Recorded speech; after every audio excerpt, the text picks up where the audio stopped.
দর্শক শুভেচ্ছা, সবাইকে আমন্ত্রণ 24 ঘন্টা। আপনারা জানেন যমুনা টেলিভিশনের নিয়মিত আয়োজনে আমরা কথা বলে থাকি রাজনীতি সহ সমসাময়িক প্রসঙ্গে।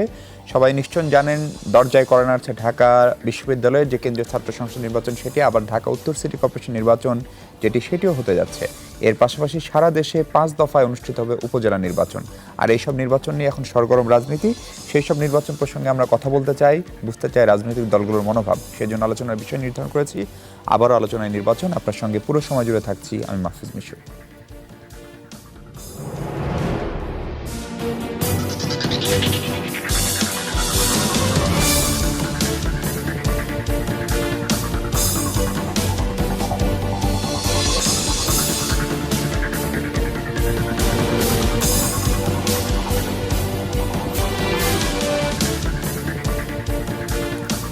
দর্শক, আলোচনার জন্য আমাদের সঙ্গে উপস্থিত আছেন ব্যারিস্টার শাহ আলী ফরাদ, প্রধানমন্ত্রীর নবনিযুক্ত বিশেষ সহকারী। আমাদের সঙ্গে আছেন ডাক্তার শাকাওয়াত হোসেন সায়ন্ত, সাধারণ সম্পাদক জি9, এবং আছেন জগন্নাথ বিশ্ববিদ্যালয়ের উপাচার্য অধ্যাপক ডক্টর মিজানুর রহমান। এছাড়া আমাদের সঙ্গে চট্টগ্রাম থেকে যুক্ত হচ্ছেন প্রফেসর ডক্টর সিদ্দিক আহমেদ চৌধুরী, সাবেক সভাপতি চট্টগ্রাম বিশ্ববিদ্যালয়ের শিক্ষক সমিতি। আপনাদের চারজনকে স্বাগত আজকের 24 ঘন্টায়। দর্শক, আলোচনা শুরু করতে চাই ব্যারিস্টার ফরহাদ, আপনাকে দিয়ে আলোচনা শুরু করতে চাই। আপনি নিশ্চয়ই জাতীয় নির্বাচন শেষ হতে না হতেই অনেকগুলো আবারও আলোচিত নির্বাচন, বিশেষ করে ডাকসু নির্বাচন তো খুবই আলোচনার বিষয়, কারণ প্রায় 3 দশক পরে সেই নির্বাচনটি হতে যাচ্ছে। বড় প্রশ্ন হলো, ডাকসু নির্বাচন যদিও সরাসরি রাজনৈতিক দলের নির্বাচন না, ছাত্র সংগঠনগুলোর নির্বাচন, কিন্তু ঢাকা উত্তর সিটি কর্পোরেশন নির্বাচনে বিএনপি অংশ নেবে না। উপজেলা নির্বাচন, যেটা একেবারে তৃণমূল থেকে নেতা তৈরির কারখানা বলা হয়, সেখানেও দলটি অংশ নিচ্ছেন। এমনকি তারা আনুষ্ঠানিকভাবেই জানিয়েছে যে এই সরকারের অধীনে আর কোনো নির্বাচনে এই বিএনপি অংশ নেবে না। কিন্তু গেল সংসদ নির্বাচনে তারা অংশ নিয়েছে, এর আগের উপজেলা নির্বাচনে অংশ নিয়েছে। ফলে বিএনপির এই রাজনৈতিক অবস্থান পরিবর্তনকে কিভাবে দেখেন আপনারা? ধন্যবাদ। খুবই গুরুত্বপূর্ণ একটি বিষয় আলোচনার জন্য। কিন্তু আমার কাছে প্রথমেই যে বিষয়টা আসলে মনে হচ্ছে যে বিএনপি কিন্তু একটার পর একটা ভুল করে যাচ্ছে। প্রথম হচ্ছে যে সরকার গঠন হওয়ার পর থেকেই তাদের যে কথাবার্তা, সেখানে আমরা তাদের যে নেতিবাচক রাজনৈতিক মনোভাব আমরা নির্বাচনের অনেক আগের থেকেই দেখে আসছি। গত 10 বছরে তারা একটি বিরোধী দল হিসাবেও কিন্তু বাংলাদেশের রাজনৈতিক সংস্কৃতিতে খুব একটা ভূমিকা রাখতে পারেনি। সেটারই একটা অব্যাহত ধারা আমরা দেখতে পাচ্ছি এই নির্বাচনের পরেও। বিএনপির একটি আমাদের মাননীয় প্রধানমন্ত্রী নির্বাচনের পূর্বে যে আলোচনার ডাক দিয়েছিলেন, সেখানে সবাই আসলো, সবার মধ্যে খুব সৌহার্দ্যপূর্ণ পরিবেশে কথাবার্তা হলো। সেটারই পরিপ্রেক্ষিতে কিন্তু আবার এই গণভবনে চা চক্রের আমন্ত্রণও সবাইকে পাঠানো হলো। এখানেও আমরা দেখতে পাচ্ছি যে তারা নেতিবাচক মনোভাব একটি দেখাচ্ছে। এছাড়া এই যে আপনি বললেন যে গুরুত্বপূর্ণ নির্বাচন, এই স্থানীয় সরকার নির্বাচনগুলো কিন্তু খুবই গুরুত্বপূর্ণ বিষয়। বিশেষ করে স্থানীয় যে উন্নয়ন, এই উন্নয়নের রাজনীতির মধ্যে যদি আপনি সম্পৃক্ত হতে চান বা উন্নয়নের রাজনীতি যদি আপনি বিশ্বাসী হন, তাহলে কিন্তু আপনাকে অবশ্যই জাতীয় নির্বাচনের পাশাপাশি এই স্থানীয় নির্বাচনগুলোকেও একই রকম গুরুত্ব দিয়ে বিবেচনা করতে হবে। তা আমি মনে করব এটা বিএনপির খুব বড় ভুল হবে, এবং বিএনপি সত্যিকার অর্থে একটি অস্তিত্ব সংকটে পড়বে যদি তারা এই নির্বাচনগুলো আসলেই বর্জন করে। আমি তারপরও শেষ পর্যন্ত আশা রাখব যে শুভবুদ্ধির উদয় হবে এবং তারা জনগণের স্বার্থে, বাংলাদেশের গণতন্ত্রের স্বার্থে তারা এই নির্বাচনগুলোতে অংশগ্রহণ করবে। কারণ তারা তো ডাকসু নির্বাচনে অংশগ্রহণ করছেন। আপনি যেটি বললেন যে ঠিক সঠিক অর্থে এটি একটি রাজনৈতিক নির্বাচন না হলেও আমরা তো জানি যে এখানে রাজনৈতিক মতাদর্শের মধ্যে একটি ভেদাভেদ আছে এবং সেই অনুযায়ী পক্ষ প্রতিপক্ষ থাকবে।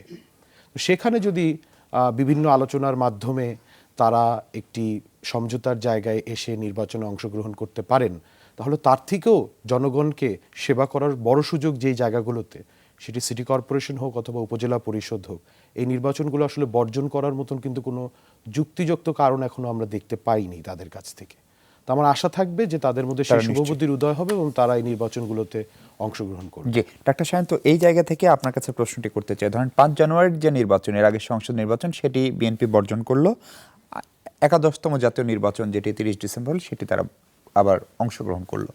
ফলে আবার দেখলাম এর আগের উপজেলা নির্বাচন বা স্থানীয় সরকারগুলোর নির্বাচনগুলোতে অংশ নিয়েছিল, এবার নিচ্ছে না। সব মিলিয়ে কি বিএনপি একটু দোটানায় আছে, যেটি ব্যারিস্টার ফরহাদ বলছেন যে বিএনপি ভুল করছে বা অস্তিত্ব সংকটে পড়তে পারে, নাকি আসল অবস্থান আসলে বিএনপির কি? জি, আপনাকে ধন্যবাদ এবং দর্শকদের শুভেচ্ছা জানাচ্ছি। দেখেন, 2014 5 জানুয়ারি নির্বাচন যেটা বয়কট করেছে, এটা নিয়ে বহু বলা হয়েছে কেন বয়কট করেছে। তত্ত্বাবধায়ক সরকার প্রথা বাদ দিয়ে দলীয় সরকারের অধীনে নির্বাচন বাংলাদেশে সম্ভব নয়। এক দলের প্রতি আর এক দলের যে আস্থার সংকট, তার প্রেক্ষাপটে ওই নির্বাচনটা বিএনপি বয়কট করতে বাধ্য হয়েছিল, বা বিএনপিকে বয়কটের পরিস্থিতি বিএনপির জন্য তৈরি করা হয়েছিল সরকারের তরফ থেকে তত্ত্বাবধায়ক সরকার ব্যবস্থা তুলে দিয়ে। এবং বিএনপি যে বয়কট করে ঠিক কাজটি করেছিল, সেটা অন্তত জনগণ এইবারের নির্বাচনটা দেখে নিশ্চয়ই উপলব্ধি করবে, জনগণের উপলব্ধি যে আসলে এইবার যে নির্বাচন নামে যেটা হলো, সেটা দেখে এইরকম একটা নির্বাচন বয়কট করাই কি 14তে ঠিক ছিল কি ঠিক ছিল না। এরপর হচ্ছে স্থানীয় সরকার নির্বাচন, সেটি হলো বাংলাদেশে বিএনপি 2014 নির্বাচন বয়কট করলো, তার পরবর্তী সমস্ত স্থানীয় সরকার নির্বাচনগুলিতে তারা অংশগ্রহণ করেছে। তার মধ্যে পৌরসভা নির্বাচন, উপজেলা নির্বাচন, ইউনিয়ন পরিষদ নির্বাচন, যেগুলি ধাপে ধাপে হয়েছে, প্রথম 1-2 ধাপ সরকার একটু নিরপেক্ষ নির্বাচন দেখানোর একটা ভান ছিল বলে ওগুলাই বিএনপি খুব ভালো রেজাল্ট করেছে। পরবর্তীতে সেগুলি কেটে কুটে নিয়ে যাওয়ার নানান রকম রেকর্ড এই সংবাদ মাধ্যমে এসেছে। ব্যাপক হানাহানিও হয়েছে। ইউনিয়ন পরিষদ নির্বাচনে বিএনপি প্রার্থীদেরকে যেখানে দাঁড়াতেই দেয়নি, বিনা প্রতিদ্বন্দ্বিতায় ওই 14 জানুয়ারির মতো বহু ইউনিয়নে হয়েছে। তারপরও আওয়ামী লীগের ক্যান্ডিডেটরা নিজেরা মারামারি করে, আভ্যন্তরীণ কোন্দলে খুনোখুনি করে 116 জন মানুষকে তারা হত্যা করেছিল। আওয়ামী লীগের লোকদের হত্যা করেছিল। সেই পরিস্থিতি হয়েছে। তারপরে যেই সব জায়গায় বিএনপি নির্বাচন করেছে এবং জিতেছে, সেটার পরিস্থিতিও খুব সুখকর ছিল না। 2017 সাল পর্যন্ত, এর আগে যে স্থানীয় সরকার নির্বাচনগুলি এই সরকারের আমলে হয়েছে এবং মোস্টলি যেগুলো বিএনপি জিতেছে, তাতে পরিসংখ্যান বলছে অন্তত 381 জন স্থানীয় সরকার প্রতিনিধিকে আওয়ামী লীগ সরকার নানান ছুতোয় মামলা থাকার অভিযোগে বরখাস্ত করেছিল, সাময়িক বরখাস্ত করেছিল। তার মধ্যে আপনার 4 সিটি কর্পোরেশনের মেয়র সহ 36 জন পৌর মেয়র, 52 জন উপজেলা চেয়ারম্যান, 67 জন উপজেলার ভাইস চেয়ারম্যান এবং 92 জন ইউপি চেয়ারম্যান সহ এইরকম ব্যাপক সংখ্যক বরখাস্ত করেছিলেন। এবং একসময় এরকম একটা আবহ তৈরি হয়েছিল যে বিএনপির ক্যান্ডিডেটরা স্থানীয় সরকার নির্বাচনে যে হারার থেকে জিতলে ঝুঁকি বেশি, কারণ হারলে তিনি শুধু পরাজিতই হলেন, আর জিতলে তিনি জেলে যাবেন। এখন তাকে বেছে নেওয়ার সুযোগ থাকতো এরকম যে আমি কি জিতে জেলে যাব না পরাজিত হয়ে বাইরে থাকব, এই পরিস্থিতি।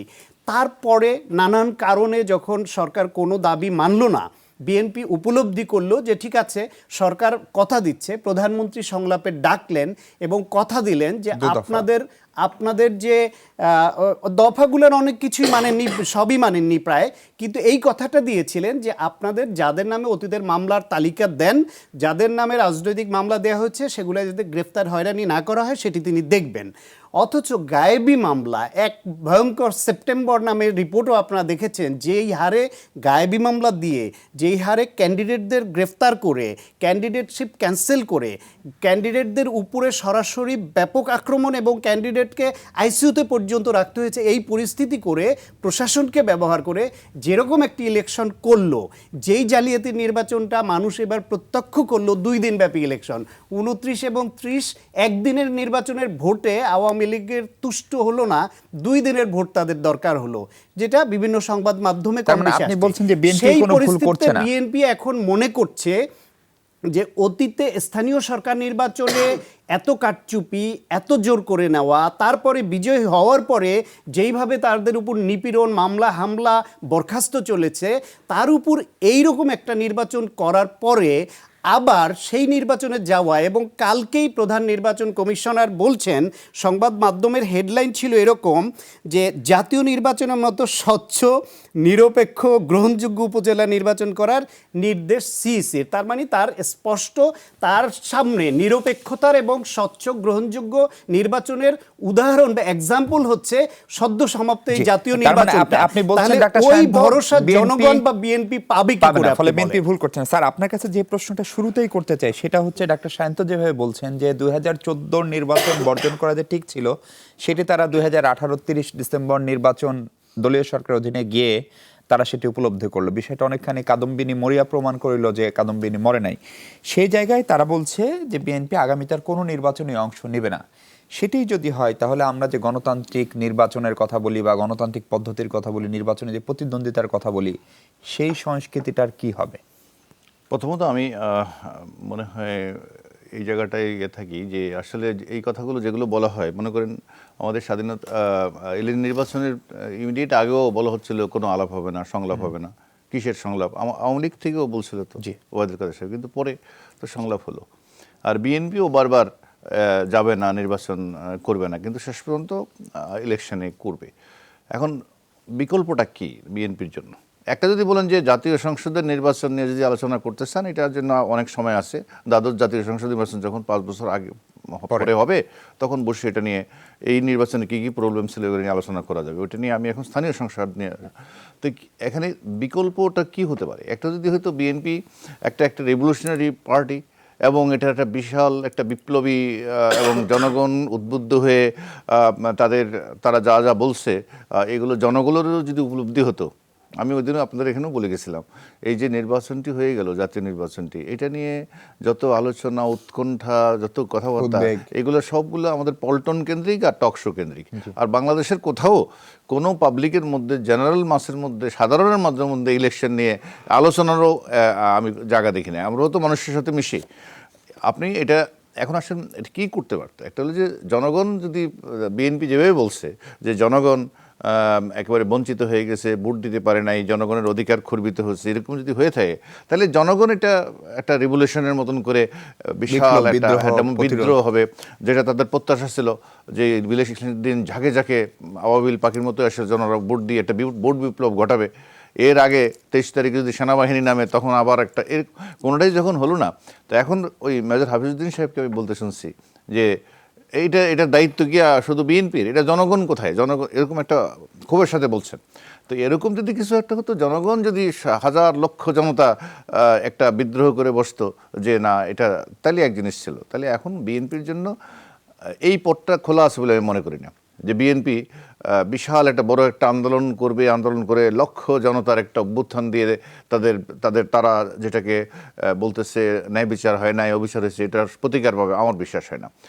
এটা যদি একেবারে আদর্শভিত্তিক একটা, যে দলগুলো আমরা বলি কমিউনিস্ট পার্টি বা ইভেন ইসলামী ভাবাদর্শের যে পার্টিগুলো থাকে, ইসলামী ছাত্র শিবির যদি বলেন, তারাও একটা ভাবাদর্শ নিয়ে মানুষের কাছে যায়, তাদের সমাজতন্ত্রের কথা বলে, সাম্যবাদের কথা বলে, এবং তারা এতে ভোট কত পাইলো না পাইলো কিছু যায় আসে না, ইলেকশন না করলেও কিছু যায় আসে না। কিন্তু বিএনপি এটা যেই চরিত্রের দল, যেটা ইলেকশন এবং জনগণকে নিয়ে যদি এটা থাকতে হয়, তাহলে অন্তত আমিও তো বিকল্প দেখি না। আপনি কী করবেন? আপনি যখন উপজেলা নির্বাচন যখন শুরু হয়ে যাবে, হাজার হাজার নেতাকর্মী বিএনপির যারা বিভিন্ন জায়গায় আসছে, এরা কী করবে?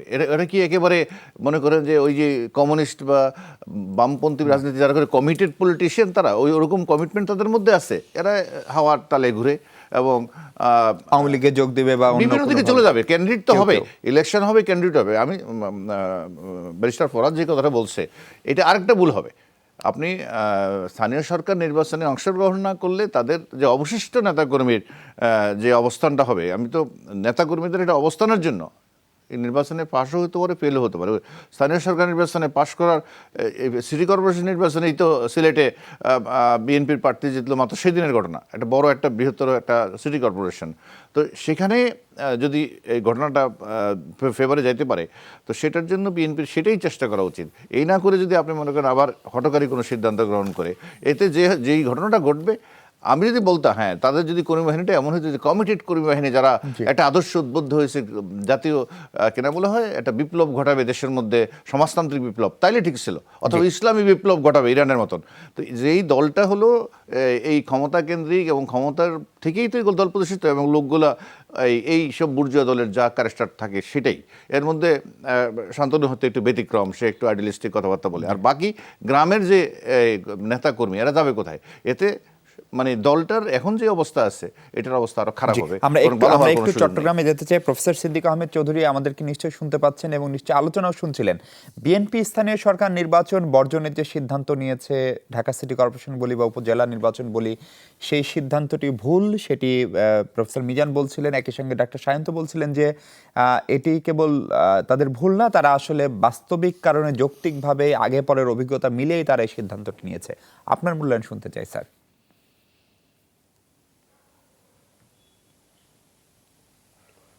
ধন্যবাদ।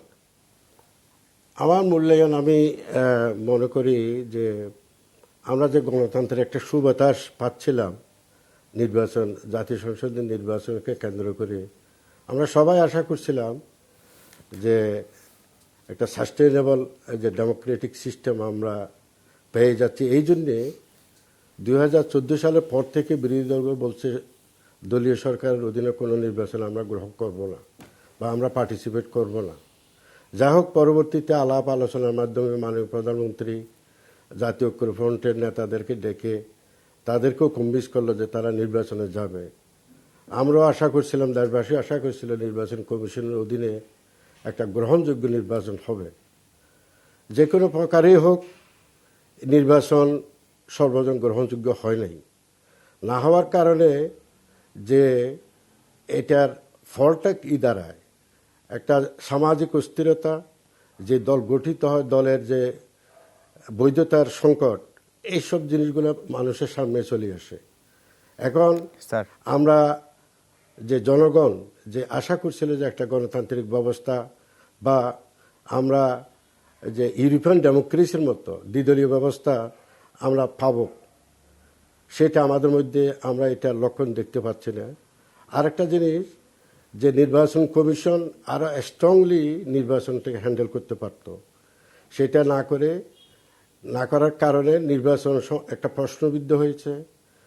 বিরোধী দল নির্বাচনকে গ্রহণ করে নাই, না করার কারণে আজকে পরবর্তীতে যে উপজেলা নির্বাচন বা ডাকসু নির্বাচন, ওইসব নির্বাচনগুলোকে তারা যেতে ভয় পাচ্ছে।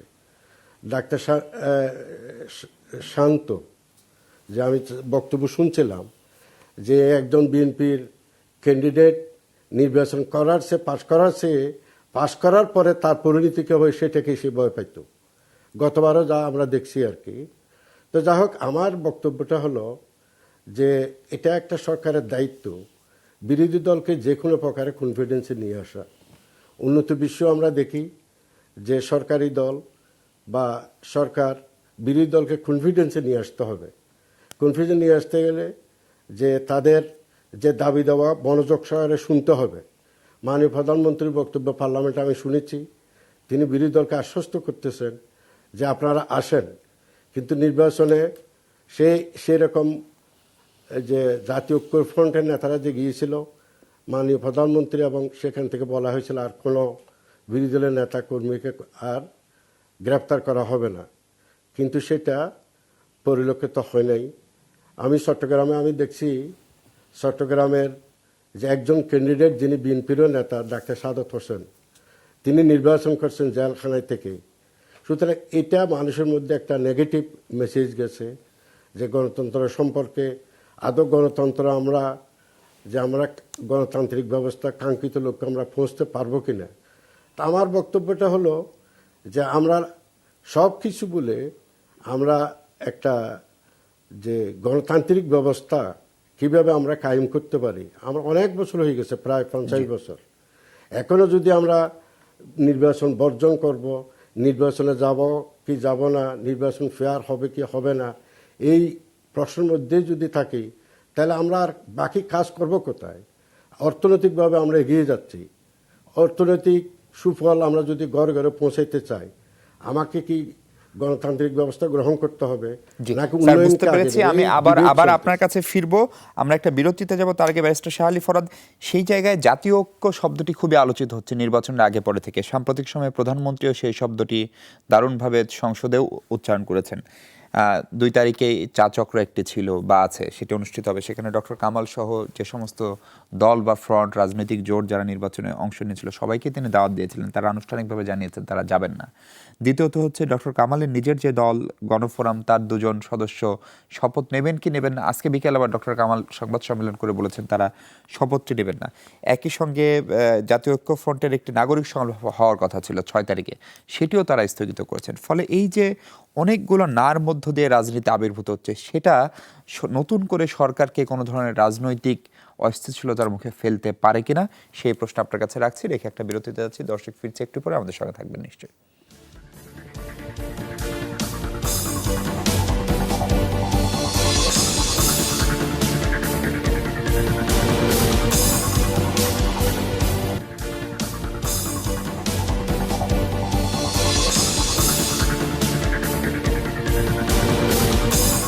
দর্শক স্বাগত আরেকবার 24 ঘন্টা। আমরা স্থানীয় সরকার নির্বাচন প্রসঙ্গে কথা বলছি। প্রধানমন্ত্রীর বিশেষ সহকারী ব্যারিস্টার শাহ আলী ফরাদ আছেন আমাদের সঙ্গে। আপনার কাছে প্রশ্ন ছিল, যেটি সেই প্রশ্নের সবচেয়ে বড় জায়গা হচ্ছে যে এই যে একটা সামগ্রিকভাবে বর্জন এবং না বলা, সেটি বিএনপি নির্বাচনের পরে অব্যাহত রেখেছে, ফলে সেটি নতুন কোনো রাজনৈতিক সংকট বা রাজনৈতিক অস্থিরতা তৈরি করতে পারে কিনা, যেটি চলমান যে উন্নয়ন কর্মকাণ্ড, অর্থনৈতিক উন্নয়ন, সরকারের যে লক্ষ্য ভিশন, সেগুলোকে কখনো কখনো বাধাগ্রস্ত করে ফেলতে পারে কিনা। প্রথমেই আগে একটু ছোট্ট করে আমি 2-3টা বিষয় একটু কভার করতে চাই, যেগুলো আমার সহবক্তাদের বক্তব্যের মধ্যে উঠে এসেছে, তারপরে আমি শর্টলি চলে যাব আপনার প্রশ্নের উত্তরে। প্রথমত হচ্ছে যে ডক্টর সায়ন্ত যে কথাটি বলছিলেন যে শুধুমাত্র আমাদের সরকারের গত মেয়াদের প্রথম দিকেই বিএনপি কিছু স্থানীয় সরকার নির্বাচনে জয়লাভ করেছিলেন, পরবর্তীতে রিগিংয়ের মাধ্যমে অর্থাৎ একটা সিস্টেম ম্যানেজমেন্টের মাধ্যমে নাকি সেটা ব্যাহত করা হয়েছে, কথাটি ঠিক না। বিএনপি একদম শেষ পর্যন্ত যতগুলো আপনার স্থানীয় সরকার নির্বাচন হয়েছে ওইখানে তাদের প্রচুর প্রতিনিধি নির্বাচিত হয়েছেন। হ্যাঁ, এটা কিন্তু আসলে মানে ফ্যাকচুয়ালি ওনার কথাটা কারেক্ট না। আরেকটা বিষয় হচ্ছে, আমি খুব আসলে খুব খুশি হলাম দেখে যে সায়ন্ত ভাই আমাদের আওয়ামী লীগের অন্তর্কোন্দলের কারণে যে মানুষগুলো মারা গিয়েছেন ওই স্থানীয় সরকার নির্বাচনের সময়, তাদের কথা খুব সহমর্মিতার সাথে বললেন। আমার কাছে আশা থাকবে যে ওনাদের একদম হাতে, মানে রাজনৈতিক কোনো মানুষও নয়, সাধারণ মানুষগুলো যে 231 জন মানুষ 2014 নির্বাচনের আগে এবং পরে তাদের অগ্নিসন্ত্রাসের মাধ্যমে মারা গিয়েছিল, তাদের জন্য যদি বিন্দুমাত্র সমবেদনাও তারা একটু দেখাতেন তাহলে হয়তো আরেকটু বেটার হতো, একটু স্ববিরোধিতার জায়গাটা থাকতো না। আরেকটি বিষয় হচ্ছে যে এবারের নির্বাচনে উনি আমাদের সহিংসতার কথাটি বলছিলেন। এখানে কিন্তু আমার মনে হয় উনি নিজে যেহেতু বারবার মিডিয়ার রেফারেন্স দিচ্ছেন, আমি আপনার কাছে এই প্রশ্নটা দিতে চাই যে এবার প্রাক নির্বাচনী যে সহিংসতা হয়েছিল সেখানে কোন দলের ব্যক্তিদের বা কর্মীদের বা নেতাদের সবচেয়ে বেশি হত্যা বা আহত করা হয়েছিল, এটা কিন্তু আপনারা সংখ্যাটা দেখতেই বলতে পারবেন। আমি খালি এইটুকু বলতে চাই যে আওয়ামী লীগের সংখ্যাগরিষ্ঠ ভিকটিম ছিল আমাদের আওয়ামী লীগ থেকে। তো উনি যে বিষয়টি আরেকটি বলেছেন, এই কথাটি কিন্তু ওনারা একটা টকিং পয়েন্টের মধ্যে সবখানে ঢুকিয়ে দেন, কিন্তু এখানে কিন্তু তারা সেই স্ট্যাটিস্টিক্যাল যে এভিডেন্সগুলো এখানে দেওয়া উচিত বা এম্পিরিক্যাল যে এভিডেন্সগুলো তাদের প্রোভাইড করা উচিত মানুষকে, সেগুলো কিন্তু করেন না। উনি বলছেন যে 2 দিন ব্যাপী নাকি নির্বাচন হয়েছে বাংলাদেশে, অর্থাৎ 29 এবং 30 তারিখ।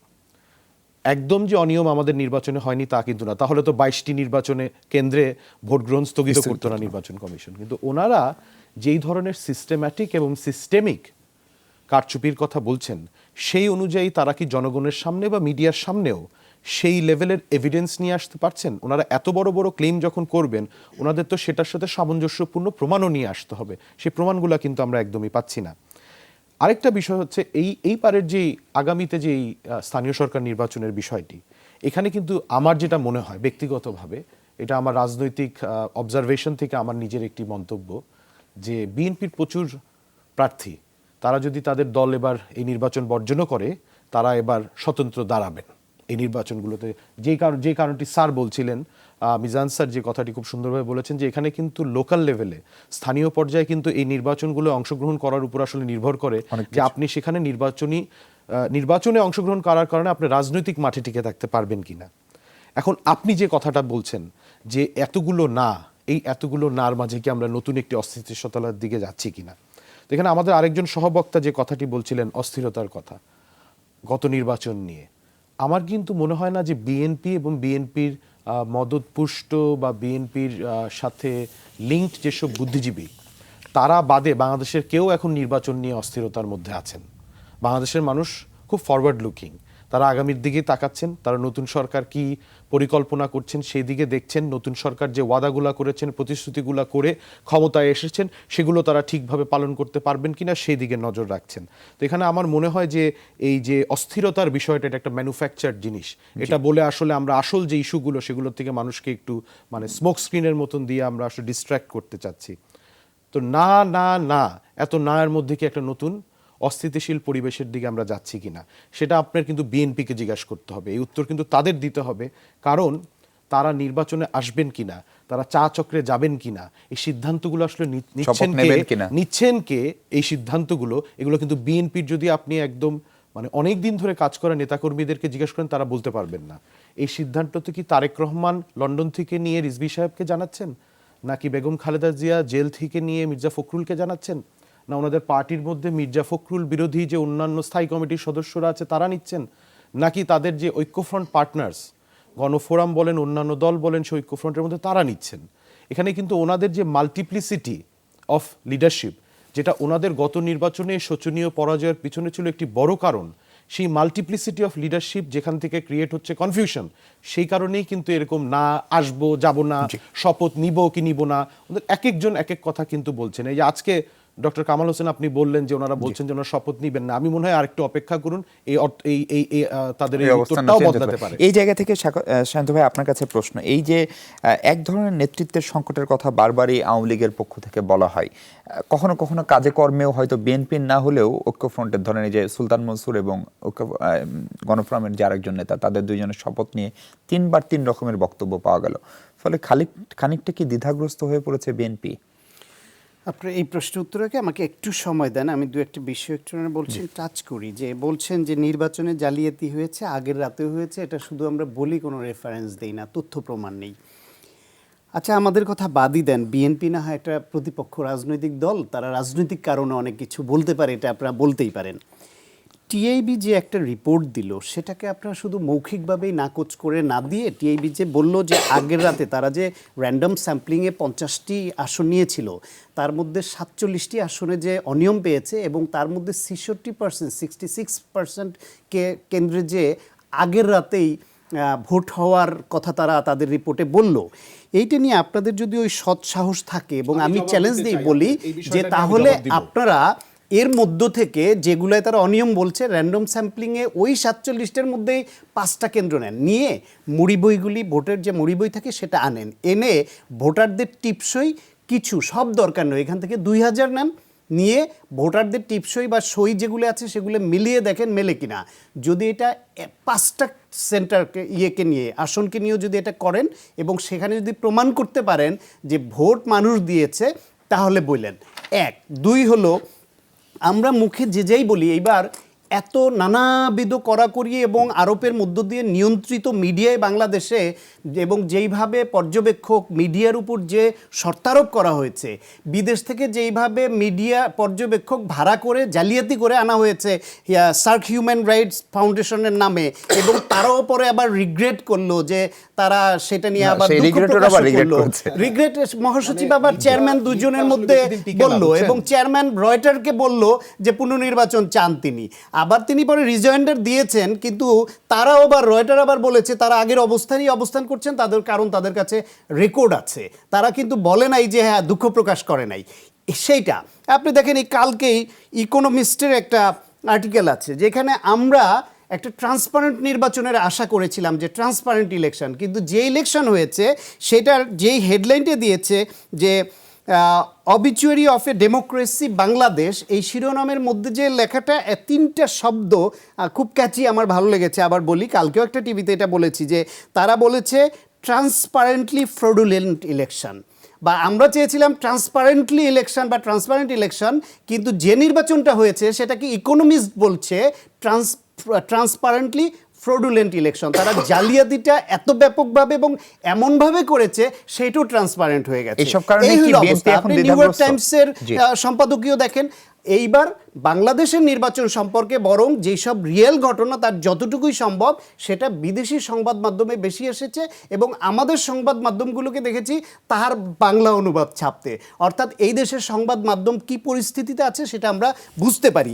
এইবার আসি, আপনার যে প্রশ্নটি আপনি করেছিলেন যে দ্বিধাগ্রস্ত কিনা, দেখেন বিএনপি দীর্ঘদিন ধরে বিরোধী দলে আছে, নানামুখী নিপীড়নের মধ্যে আছে, তাদের যে হারে মামলা হামলা সব কিছু নিয়ে হাইকোর্টে 1-2 দিন আপনারা পরীক্ষামূলকভাবে গিয়ে দেখেন, মনে হবে বিএনপির নেতাকর্মীদের মিছিল হাইকোর্টে, বাইরে কি মিছিল করবে, শুধু ওই যে আগাম জামিন নিতে যত সংখ্যক আসে তাতে হাজার হাজার লোক জমা হয়ে যায় হাইকোর্টে। এই রকম পরিস্থিতির মধ্য দিয়ে গত 12 বছর একটি দল অতিবাহিত করছে। দলের প্রধান নেত্রী বেগম খালেদা জিয়া, তাকে জেলে রাখা হয়েছে। তিনি যেই মামলায় প্রথমে রায় হলো বলল দুর্নীতির মামলা, সেই মামলায় জামিন পাওয়ার পরেও তাকে কি কৌশলে জেলে রাখা হলো, হুকুমের আসামি, নাশকতার মামলা, মানহানির মামলা, যেগুলো রাজনৈতিক মামলা। ওটা অতীতে বিএনপি ক্ষমতায় থাকার সময় আওয়ামী লীগের অনেকের নামে দিয়েছিল, আওয়ামী লীগ আসার পরে বিএনপির অনেকের নামে দিয়েছে। সেই মামলায় যেটা আওয়ামী লীগ ক্ষমতায় এসে তাদের নেতাকর্মীদেরটা প্রত্যাহার করে নিয়েছে রাজনৈতিক বিবেচনায়, সেই একই ধরনের মামলা ওনারা বেগম খালেদা জিয়াকে জেলে রাখলেন। বিএনপির দ্বিতীয় নেতা যিনি এখন অ্যাক্টিং চেয়ারম্যান তিনি দেশের বাইরে, ফলে এর নেতৃত্বে কিছু দোদুল্যমানতা ওই থাকতেই পারে। তার মধ্য দিয়ে এই দলের শক্তি হচ্ছে যেহেতু ব্যাপক জনসমর্থন পুষ্ট, যে কারণে সরকার নানামুখী তৎপরতা চালিয়েও গত 12 বছরে এই দলটিকে ভাঙতে পারেনি। স্যার, দলটির উল্লেখযোগ্য কোনো নেতাকে অন্য দলে বা তাদের নিতে দলে পারেন। নিয়েও স্যার, যেতে ঠিক এই পারেনি, জায়গায় বরং প্রশ্ন ওনাদের নেতারা ডাক্তার বেরিয়ে সায়ন্ত আসছে। বলছেন যে 12 বছর ধরে একটি দল একেবারেই ক্ষমতার বাইরে এবং নানা রকম অত্যাচার, নিষ্পেষণ, মামলা, গায়েবী মামলায় বিপর্যস্ত।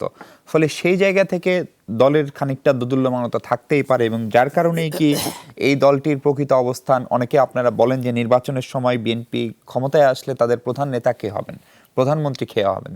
আওয়ামী লীগের নেতারা অনেক সময় এই যুক্তিটিও দেন, সেটি না থাকার কারণেও মানুষ বিএনপির প্রতি এবার আকৃষ্ট হয়নি কিংবা বিএনপির জন্য প্রাণ উজাড় করে ভোট দিতে যায়নি। আপনার ব্যাখ্যা কি? না, সেটা তো শুধু আওয়ামী লীগ নেতাকর্মীদের ইয়ে ছিল না, এটা ইন্টারন্যাশনাল মিডিয়া যখন আসছিল, এই সাংবাদিক সম্মেলন করছিল ডক্টর কামরুল সাহেব, তখনও কিন্তু এই প্রশ্নগুলো কিন্তু বিদেশি সাংবাদিকরাও জিজ্ঞেস করছিল। তো স্বাভাবিকভাবে যদিও আমাদের government form, parliamentary form of government, সারা দুনিয়াতে পার্লামেন্টারি ফর্ম অফ গভর্নমেন্ট, যেমন ভারতে ইলেকশন আগামী বছর হবে বা এই বছরের শেষে প্রাইম মিনিস্টার কে হবে এটা অলরেডি ডিসাইডেড, এইবার রাহুল গান্ধী হবে। এর আগে নরেন্দ্র মোদী যখন গুজরাটের প্রধানমন্ত্রী ছিল তখনই ঘোষণা করা হয়েছিল সে। তো এইগুলো তো করতে হয়, এটা তো অনিশ্চয়তা ছিলই এই জোটের প্রধানমন্ত্রী কী হবে, কারণ এটা প্রাইম মিনিস্টার ফর্ম অফ গভর্নমেন্টে, তো সেটা ছিল না, সেই অনিশ্চয়তা ছিল। আমি যেটা বলতে চাচ্ছি, এগুলো নিয়ে এই আলোচনাগুলো, মনে করেন একটা আলোচনা আসছে যে আমাদের ট্রান্সপারেন্ট ব্যালট পেপার টেপার এগুলো সব থাকার পড়তেও যেটা হলো আগে রাত্রে ভোট, যেটা নাকি শান্তনু বলার চেষ্টা করলো 2 দিন ইলেকশন, হ্যাঁ সায়ন্ত, তো সেখানে যেটা হতে পারে যে আগামী বছর আগামী দ্বাদশ সংসদ নির্বাচন যখন হবে তখন এইবারে যে ভুল ত্রুটিগুলো বা সমস্যাগুলো যেগুলো হলো এগুলো সমাধান করা যাবে। যেমন আমাদের পরীক্ষা কেন্দ্রগুলোতে কিন্তু প্রশ্নপত্র ওই দিন সকালে যায়, তো ব্যালট পেপার যদি সকালে যায় এবং ইলেকশন যদি 1 ঘন্টা পিছিয়ে দেওয়া হয় পরবর্তী পর্যায়ে, এটা স্থানীয় সরকারও এক্সপেরিমেন্ট হতে পারে। ইলেকশন 8টা থেকে 4টা না, বরং 9টা থেকে 5টা হবে এবং ভোট কেন্দ্রে ব্যালট পেপার এবং অন্য সব কিছু যাবে, ব্যালট পেপার এবং ব্যালট বাক্স যাবে সকালে দিনের বেলা, যাতে সবাই, অর্থাৎ আমরা তো ভুল থেকে শিখতে হবে। কিন্তু এখন কি করতে পারেন, আমি বলছি দেশের যে পরিস্থিতিগুলো তৈরি হওয়ার সম্ভাবনা থাকে, যেটা বলেন যে আপনি একটা অস্থিরতা কোনো সুযোগ আছে কিনা, আমি মনে করি কোনো সুযোগ নেই, কোনো অস্থিরতা তৈরি হবে না। অস্থিরতা তৈরি হওয়ার জন্য যে আর্থসামাজিক যে একটা অবস্থা লাগে সেরকম পরিস্থিতি আপাতত দেশে নাই এবং এটা হবে ওনার সহসায়, কারণ মানুষ অনেক ব্যস্ত তার নিজস্ব কর্মসূচি নিয়ে, কাজকর্ম নিয়ে, বিভিন্ন অর্থনৈতিক কর্মকাণ্ডে মানুষ ব্যাপকভাবে বিবৃত। ইচ্ছা করলে এখন আর বেকার লোক জড়ো করা যায় না, বাস্তবতা। এই আগে যে 100 টাকা দিয়ে লোক মিটিংয়ে নিয়ে আসা হতো ট্রাকে করে, এটা সব দলে আনছে, এটা আওয়ামী লীগ আনা নাই তা না, সব দলে আনছে, বিএনপিও আনছে, জাতীয় পার্টি আনছে। এখন 500 টাকা দিলেও লোক আসে না, লোকের বরং না আসলে 1000 টাকা কামাই করতে পারে।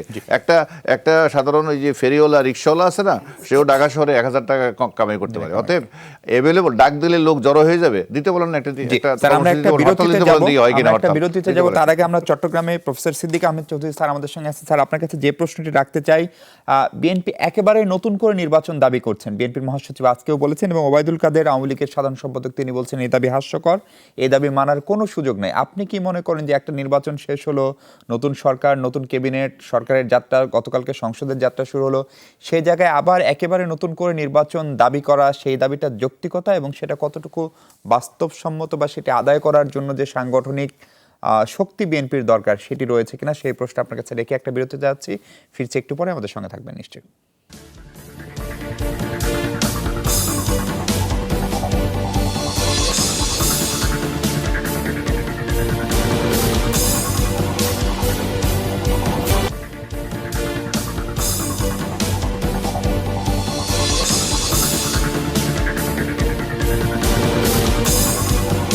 দর্শক, অনেক ধন্যবাদ সঙ্গে থাকার জন্য। আমরা নির্বাচন প্রসঙ্গে কথা বলছি, আমাদের সঙ্গে চট্টগ্রাম বিশ্ববিদ্যালয়ের শিক্ষক সমিতির সাবেক সভাপতি প্রফেসর সিদ্দিক আহমেদ চৌধুরী আছেন। স্যার, বলছিলাম যে নতুন করে আরেকটি নির্বাচন করা বা সেই নতুন নির্বাচন এখন বিএনপি চাচ্ছে, আওয়ামী লীগ সেই দাবি উড়িয়ে দিয়েছে এবং সেটিকে হাস্যকর বলছেন আওয়ামী লীগের সাধারণ সম্পাদক।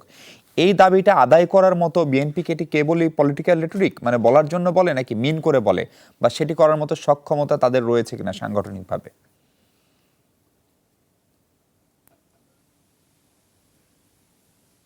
আমাদের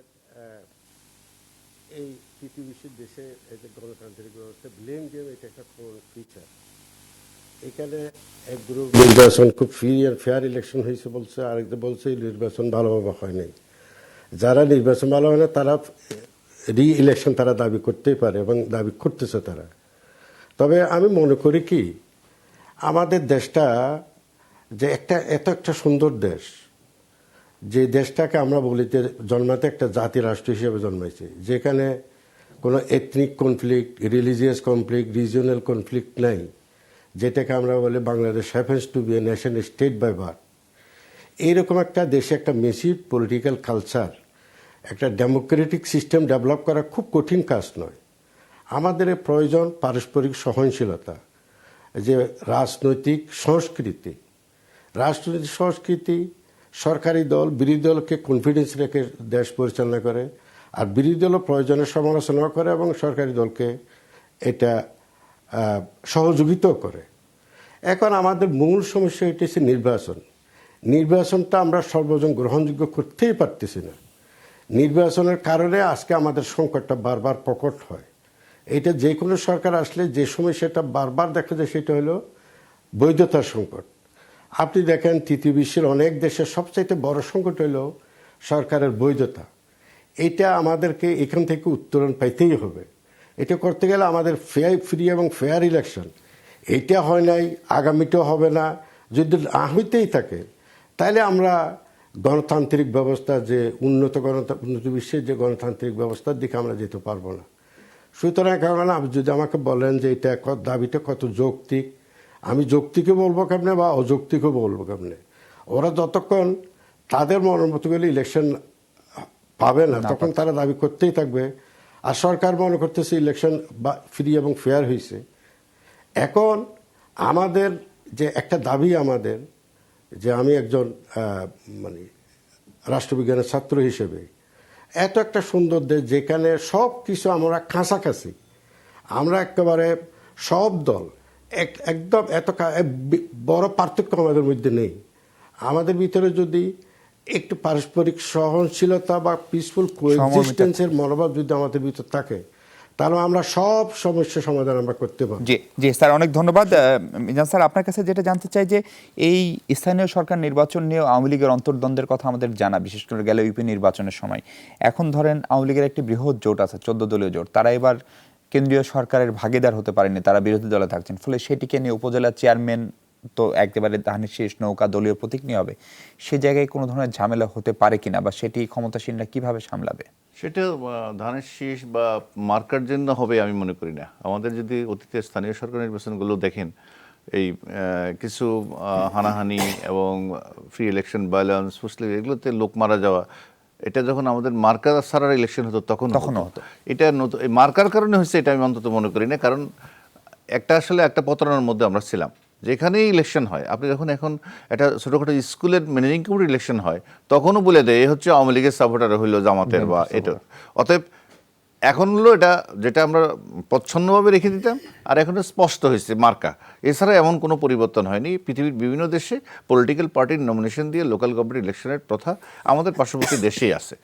তবে আমি যেটা আবারও বলছি যে স্থানীয় সরকার নির্বাচনটা আর আমাদের জাতীয় নির্বাচনটাকে এক করে দেখার কোনো সুযোগ নেই। এই জন্য যদি কোথাও যদি এরকম হয় যে সরকারি দল বিশেষ সুবিধা ভোগ করছে অথবা ইলেকশনে বিশেষ সুবিধা নেয়ার চেষ্টা করছে, এইটাও অতটা জোরালো হবে না স্থানীয় সরকার নির্বাচনে। এই জন্য কারণ এর দ্বারা কোনো সরকার পরিবর্তন হবে না।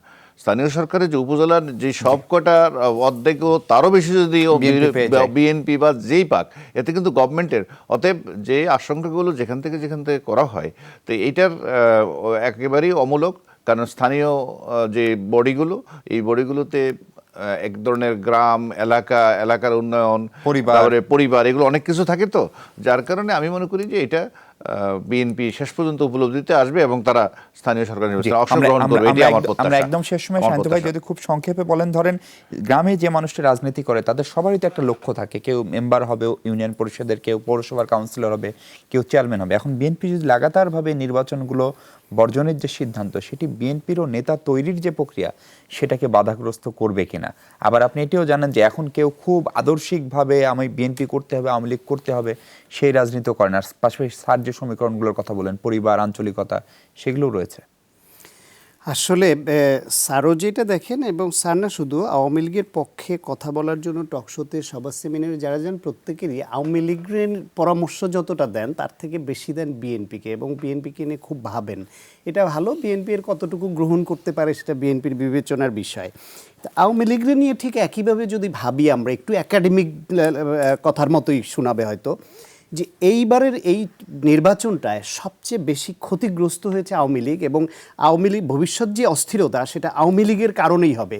কারণটা কি দেখেন, আওয়ামী লীগ এই নির্বাচনকে কেন্দ্র করে বিরোধী দলীয় নেতাকর্মীদের দমন নিপীড়ন, প্রশাসনকে ব্যবহার, ক্যান্ডিডেটশিপ বাতিল করা, ক্যান্ডিডেটদের আহত করা, তাদেরকে জেলে ঢুকানো, হেন কাজ নেই যা করে নাই। একটা প্রশাসন দিয়ে একটা আবহ কিন্তু তৈরি করে ফেলছিল আগেই যে তারাই ক্ষমতায় আসবে। ইলেকশনের আগে কিন্তু নর্মালি সবাই বলতে শুরু করেছিল যে যেই পরিস্থিতি সরকার করছে ওরা ছাড়বে না, যে কোনোভাবে হোক ওরাই আসবে। এরপরও তাদের জনরায়ের প্রতি তাদের আস্থার সংকটটা কত তলানিতে ঠেকেছিল যে তারপরও তারা আস্থা পায়নি যে শুধু ইলেকশনের দিন ভোট দিতে দিলে এত কিছু করে হয়তো পার পাবো আওয়ামী না। লীগ এত যে সিরিয়াস কারণে ইলেকশনটা কেন করলো? যে কারণ ওই যে জনরায়ের প্রতি আস্থার সংকট, তাদেরকে যে কোনোভাবে হোক আসতেই হবে ক্ষমতায়, এটা ছিল তাদের মোটিভ। কারণ গত 10 বছর তারা এত অনাচার করেছে, তাদের মধ্যে আতঙ্ক ঢুকে গিয়েছিল। তারা প্রকাশ্যে বলতো যে বিএনপি জামাত ক্ষমতায় আসলে আমাদের 5 লাখ লোক মেরে ফেলবে, 1 লাখ লোক মেরে ফেলবে, এইসব বলতো। তারা যে লুটপাট করেছে, সব কিছু মিলিয়ে সেই বিষয় নিয়ে আতঙ্কে ছিল বলে যে কোনোভাবে ক্ষমতায় আসবে মরিয়া ছিল।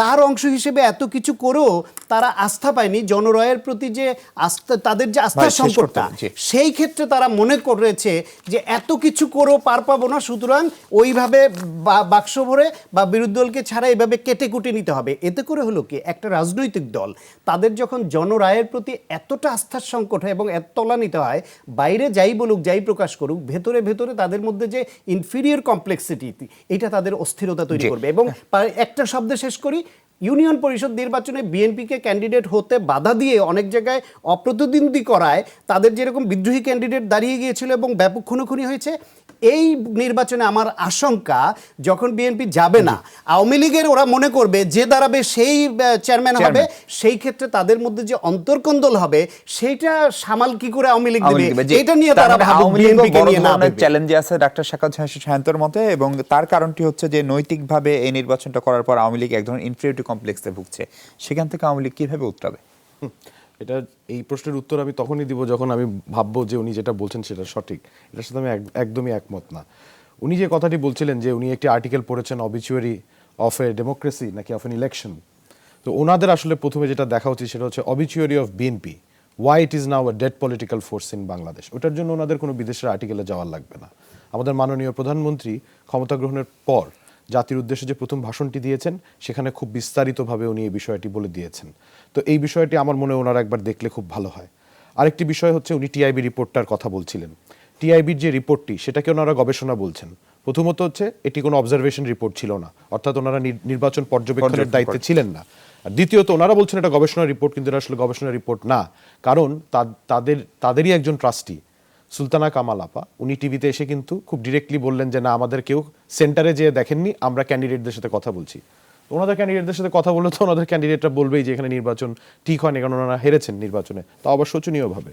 ওনারা চ্যালেঞ্জ দিচ্ছেন যে এরকম 5টা সেন্টারে র্যান্ডমভাবে আমরা এইভাবে সিল মিলাবো, এটা মিলাবো। বাংলাদেশে তো কিছু আইন আছে নাকি?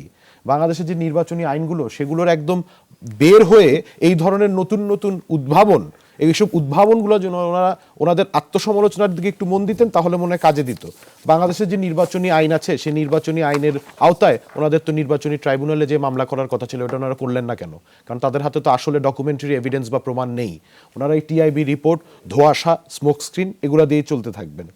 আর লাস্ট যে বিষয়টা উনি জনসমর্থনের কথা বলছেন, জনসমর্থন বিএনপির কোথায়? আমরা আন্তর্জাতিকভাবে পরিচালিত প্রতিটা জনমত জরিপে দেখেছি বিএনপির জনসমর্থনের অবস্থা করুণ এবং দিন দিন কমেই যাচ্ছে। আর জনসমর্থনের আরেকটা যাচাইয়ের ব্যাপার হতে পারে রাস্তায় তাদের পক্ষে সাধারণ মানুষের অবস্থান, সেটাই বা কোথায়? তো কোন অর্থে ওনারা জনসমর্থন তাদের পক্ষে আছে সেই বিষয়টি যদি ক্লিয়ার করতেন তাহলে খুব ভালো। অনেক ধন্যবাদ ব্যারিস্টার শাহলী ফরহাদ, অনেক ধন্যবাদ প্রফেসর মিজান, এবং অনেক ধন্যবাদ চট্টগ্রাম থেকে যুক্ত হওয়া প্রফেসর সিদ্দিক আহমেদ চৌধুরী। দর্শক, এই ছিল আজকের আলোচনা। ভালো থাকবেন সবাই, থাকবেন যমুনা টেলিভিশনের সঙ্গে। অনেক ধন্যবাদ।